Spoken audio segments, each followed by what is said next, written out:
ನಮಗೆ ಆತ್ಮಗಳೇಕೆ ಕಾಣಿಸಿಕೊಳ್ಳುವುದಿಲ್ಲ ಗೊತ್ತೇ? ಆತ್ಮದ 5 ನಿಗೂಢ ರಹಸ್ಯಗಳಿವು. ಆತ್ಮವೆನ್ನುವುದು ಪ್ರತಿಯೊಬ್ಬ ವ್ಯಕ್ತಿಯ ದೇಹದಲ್ಲಿರುತ್ತದೆ. ಅದು ನಿಮ್ಮಲ್ಲಿಯೂ ನಮ್ಮಲ್ಲಿಯೂ ಇರುವುದು. ವ್ಯಕ್ತಿ ಮರಣ ಹೊಂದಿದ ನಂತರ ಆತನ ದೇಹದಿಂದ ಆತ್ಮವು ಹೊರಬರುತ್ತದೆ. ಈ ಆತ್ಮವನ್ನು ನಮಗೆ ಸ್ಪರ್ಶಿಸಲು ಯಾಕೆ ಸಾಧ್ಯವಿಲ್ಲ?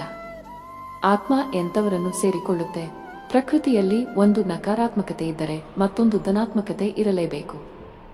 ದೇವರು ಇದ್ದಾನೆಂದು ನಾವು ಹೇಗೆ ನಂಬುತ್ತೇವೋ ಹಾಗೆ ದೆವ್ವ, ಭೂತಗಳು ಇವೆ ಎಂಬುದನ್ನು ನಂಬುತ್ತೇವೆ. ಅದರಲ್ಲೂ ಹಿಂದೂ ಧರ್ಮದಲ್ಲಿ ದೆವ್ವ, ಭೂತ, ಪಿಶಾಚಿಗಳು ಹಾಗೂ ಆತ್ಮಗಳು ಕೂಡ ಇವೆ ಎಂಬುದನ್ನು ಹೆಚ್ಚಾಗಿ ನಂಬುತ್ತಾರೆ. ಆತ್ಮಗಳಿಗೆ ಸಂಬಂಧಿಸಿದ ಅನೇಕ ವಿಚಾರಗಳನ್ನು ನಾವು ನಮ್ಮ ಧರ್ಮಗ್ರಂಥಗಳಲ್ಲಿ ನೋಡಬಹುದಾಗಿದೆ.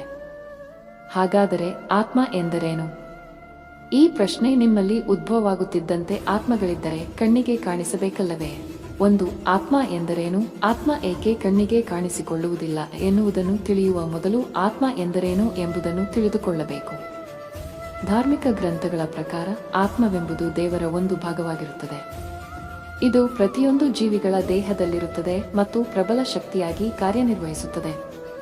ಯಾವುದೇ ಒಂದು ವ್ಯಕ್ತಿಯ ದೇಹವು ಇಹಲೋಕವನ್ನು ತ್ಯಜಿಸಿದ ತಕ್ಷಣ ಅದು ಆ ದೇಹದಿಂದ ಹೊರಬರುತ್ತದೆ.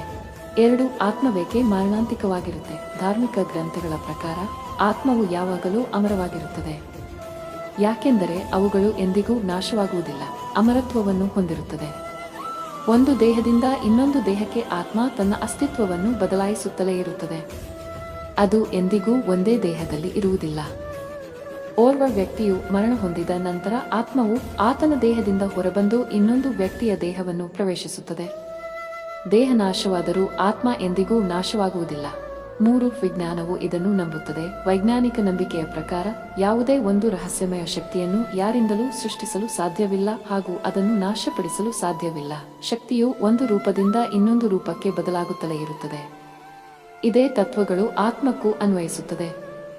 ಆತ್ಮವು ಕೂಡ ಒಂದು ರೂಪದಿಂದ ಇನ್ನೊಂದು ರೂಪಕ್ಕೆ ಬದಲಾಗುತ್ತಲೇ ಇರುತ್ತದೆ. 4, ಆತ್ಮಗಳನ್ನೇಕೆ ನೋಡಲು ಸಾಧ್ಯವಾಗುವುದಿಲ್ಲ? ವಿದ್ವಾಂಸರು ಹೇಳುವ ಪ್ರಕಾರ ಆತ್ಮಗಳಲ್ಲಿ ಗಾಳಿಯ ಅಂಶವು ಹೇರಳವಾಗಿರುತ್ತದೆ. ಆದರೆ ಇತರ ಅಂಶಗಳಾದ ಭೂಮಿ, ಅಗ್ನಿ, ಆಕಾಶ ಮತ್ತು ನೀರು ಅದರಲ್ಲಿ ಇರುವುದಿಲ್ಲ. ನಮಗೆ ಹೇಗೆ ಕಣ್ಣಿನಿಂದ ಗಾಳಿಯನ್ನು ನೋಡಲು, ಕೈಯಿಂದ ಸ್ಪರ್ಶಿಸಲು ಸಾಧ್ಯವಾಗುವುದಿಲ್ಲವೋ ಹಾಗೆ ಆತ್ಮವನ್ನು ನೋಡಲು ಮತ್ತು ಸ್ಪರ್ಶಿಸಲು ಸಾಧ್ಯವಿಲ್ಲ. 5, ಆತ್ಮಗಳು ಎಂತಹ ದೇಹವನ್ನು ಸೇರಲು ಬಯಸುತ್ತದೆ? ದುಷ್ಟಶಕ್ತಿಗಳು ಅಥವಾ ಆತ್ಮಗಳಂತಹ ನಕಾರಾತ್ಮಕ ಶಕ್ತಿಗಳು ಯಾವಾಗಲೂ ಮಾನಸಿಕ ಸ್ಥಿತಿ ದುರ್ಬಲವಾಗಿರುವಂತಹ, ದೈಹಿಕ ಕೊಳಕನ್ನು ಹೊಂದಿರುವಂತಹ ಮತ್ತು ಯಶಸ್ವಿಯಾಗಲು ಪರದಾಡುತ್ತಿರುವಂತಹ ಜನರ ಅಥವಾ ವ್ಯಕ್ತಿಗಳ ದೇಹವನ್ನು ಸೇರಲು ಪ್ರಯತ್ನಿಸುತ್ತಿರುತ್ತದೆ. ಆತ್ಮವನ್ನು ನಮಗೆ ಯಾಕೆ ನೋಡಲು ಸಾಧ್ಯವಿಲ್ಲ ಅಥವಾ ಅದನ್ನು ಏಕೆ ಸ್ಪರ್ಶಿಸಲು ಸಾಧ್ಯವಿಲ್ಲ ಎಂಬುದನ್ನು ನೀವು ತಿಳಿದುಕೊಂಡಿರಲ್ಲವೇ?